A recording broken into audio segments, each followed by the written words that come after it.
Hello po, good afternoon. Good afternoon mga kamerit, ka-Jamdi. At yan, nag-vitamins po ako. Kasama ko po ang aking kuya. Pupunta po kami ngayon ng palengke. Mamamalengke. Kasi paggabi na po dito. So, 3:30 PM na.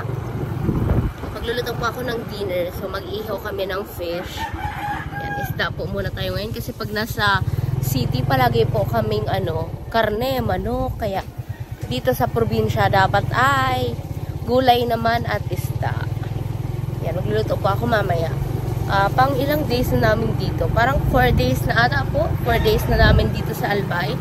Umuwi lang po kami kahapon kasi nagpabunot ako ng ngipin. So, balikan lang din po. Bumalik din kami dito agad sa Albay. Kasi gusto ko mag-spend ng time kasama ang family ko. Kasi nga, syempre, vacation, di ba? Bibihira lang yung ganito. Kasi pag may pasok na, busy na naman ako. Busy sa work, busy sa school. Yan, ang daming kailangan i-priority. So, ngayon po yung bawi ko sa family ko. Kaya, magsisilbihan natin sila.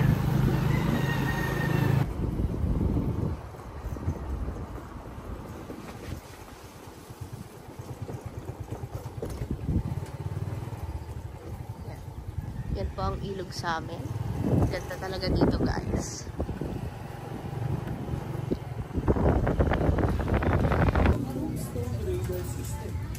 Naka-posto sa silangan.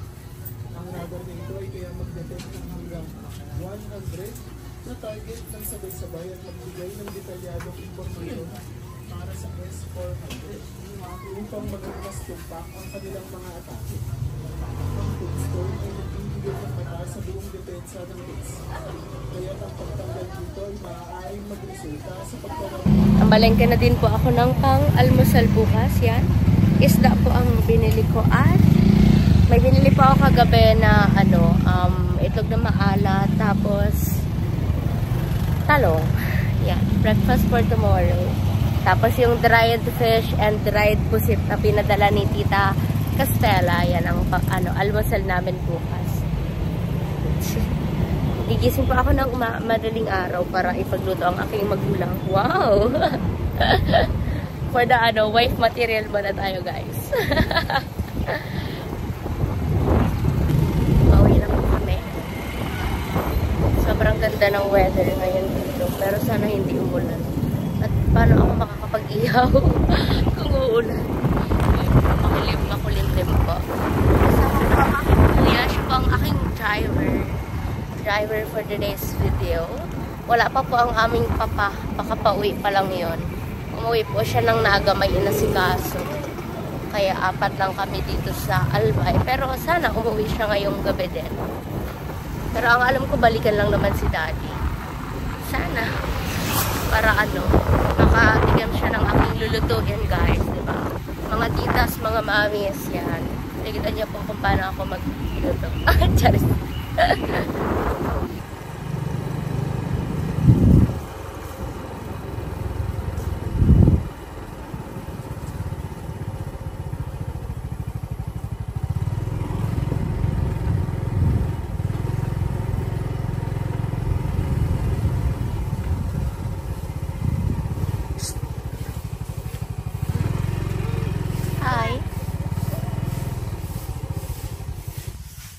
Dami pong manok dito, guys. Naglalakad-lakad lang. Yan. Ang aming munting bahay. Ayan po ang aking mama naglalaba. Isa dito tayo ngayon sa taniman. Ayan, ang dami pong nakuhang kamuting kahoy ni Kuya. Nagpapahalabas po kami dito para malinis. Yan, ang daming kamuting kahoy, guys. Oh. Sa mga gusto po, PM nyo na lang ako. Bigay ko po sa inyo, libre na lang. Ayan, ang dami. Ayan, dami pa. Ayan, guys. May mga baboy. Ayan po ang ating mga baboy, guys. Yan. Pera usog. Malalaki na sila. Ayan, o. Ito, buntis na yan, guys. Tahimik lang, pero buntis na yan. Ito naman, mabubuntis pagkapanganak na nito. Yan naman, laki na. So exciting. Guys, minarinate na po ng aking kapatid. Yan. Yan. Marinated tuna. Where's the chicken? Yan, nagbubunot po ako guys. Nagbubunot ako ng nyog. Yan.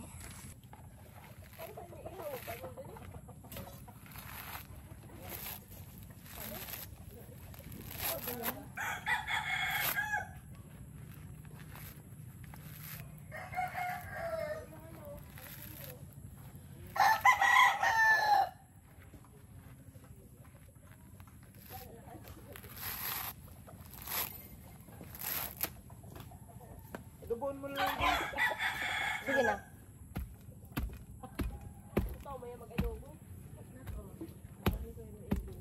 Anong subok yan? Oo. Go!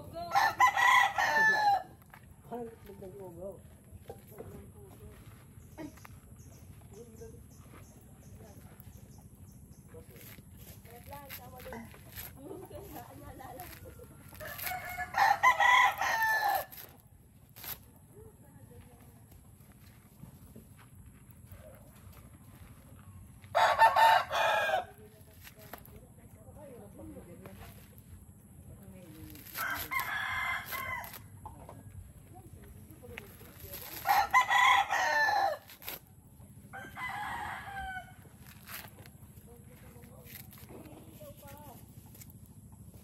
Alis na.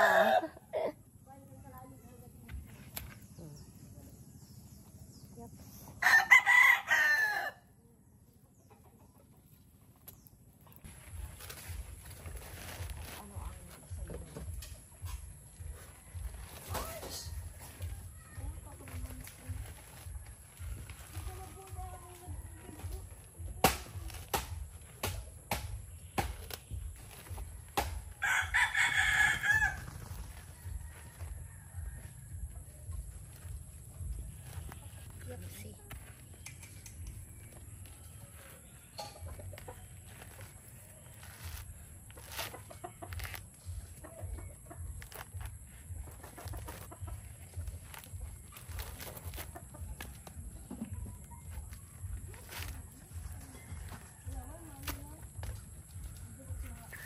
Sana.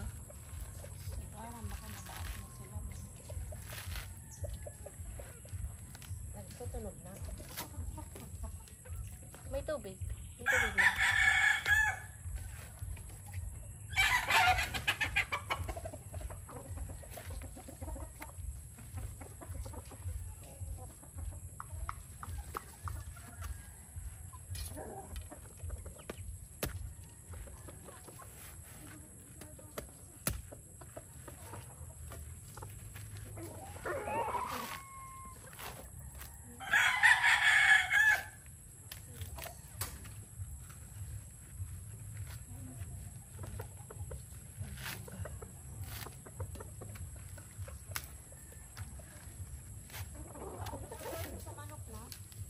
Huh?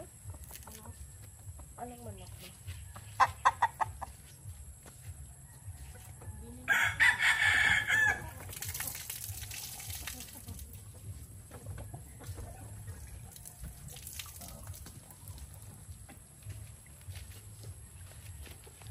Yep.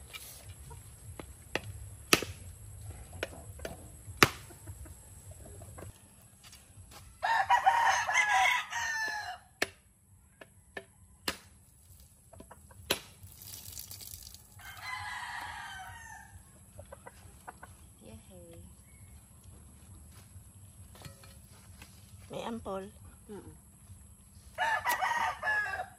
Noon po guys, nung bata ako, ito po ang favorite ko. Lagi ko ito kinakain noon. Pero ngayon hindi ko na siya bet. Yan, ako po ang nagbunot at ako ang nagbiyak. Share lang. Share lang. Share lang namin guys. Tingkahoy guys. So madami. Ayun po ang aking kapatid. Nagluluto po siya dyan. Pinag-aawa ko siya. At mag-iihaw-ihaw kami. Yan. Tapos na po ako mag-ano ng nyog. Grabe na mula yung kamay ko. Hindi din kasi po ako sanay magganyan. Anong tawag doon kuya sa ginawa ko? Sa nyog? Ano yan? Anong tawag doon? Ano yan? Ng nyog, magbalat. Magbalat. Yan, hindi po ako sanay ng ganun. Kasi syempre, lumaki po ako sa city. So, hindi po kami nagaganon. Wala doon, walang ganun. Pag gusto mo maggata sa city, di ba? Bibili ka na lang ng ng gata na. Di ba? Yung pipigaan mo na lang. Or minsan nga, piga na eh. Kaya, gusto ko din po ditong tumera talaga sa Albay. Kasi ayan, tignan nyo. Pa-sunset na. Kasi yung peace dito, kakaiba. Hindi madali ang buhay dito. Malamok, ganyan-ganyan. Pero dito, may peace of mind. And yun po yung pinaka-importante. Yung kapayapaan. So, yan. Kaya gustong-gusto ko po dito. Ayan. Marami po dyan sinampay. Kasi naglaba po kanina si mama. Guys. Yan, share ko lang. Enjoy po kayo sa panonood sa aking vlog. Yan guys, ang pinsan ko, nagdala siya ng kamoting kahoy. Thank you, Insan. Yan, papunta na yun doon sa bahay guys, sa loob. Ganyan po dito sa probinsya, kapag may mga kalapit kang bahay, dadalan ka nila ng pagkain. So blessed. The best talaga ang probinsya life. Simple pero grabe yung ma-appreciate mo siya ng sobra. Bukod sa peace, yung mga tao din. Wala kang masabi talaga.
Malapit na mag-dinner. Ayan, nagluluto po ako ng adobo. At ito ang niluto ng aking kapatid. Tuna. Grilled tuna. Ito naman po ang aking special adobo. Yan guys, ang aking adobo. Hilaw pa yan guys. Papatuyuin natin ang kanyang sabaw. Yung nagmamantika po. Ganyan po ako magluto. Yan guys, luto na ang ating adobo. Yan. Wow. Nilagyan ko po yan ng sili. Pero konti lang naman. Kasi hindi masyado pong mahilig ang ate ko sa maanghang. Yan guys, nagmamantika na po yan. Oh. Wow.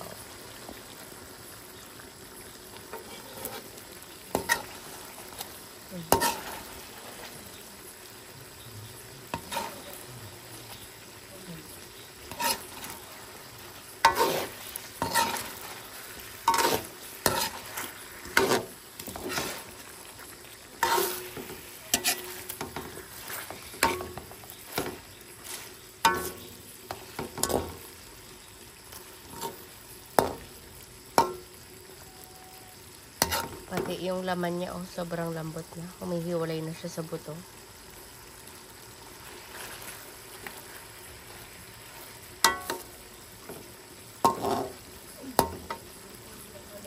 Test guys. Yan, titikman na natin ang ating pinagmamalaking adobo. Pero hindi talaga ako tumitikim eh. Si mama na lang. Hindi pa ako mahilig tumikim ng aking niluluto. Yan, papatikim natin kay mama yung test.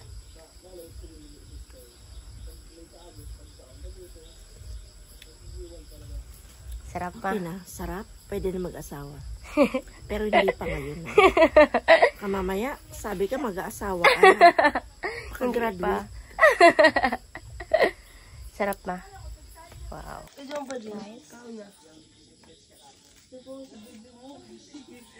Yan po, dinner time.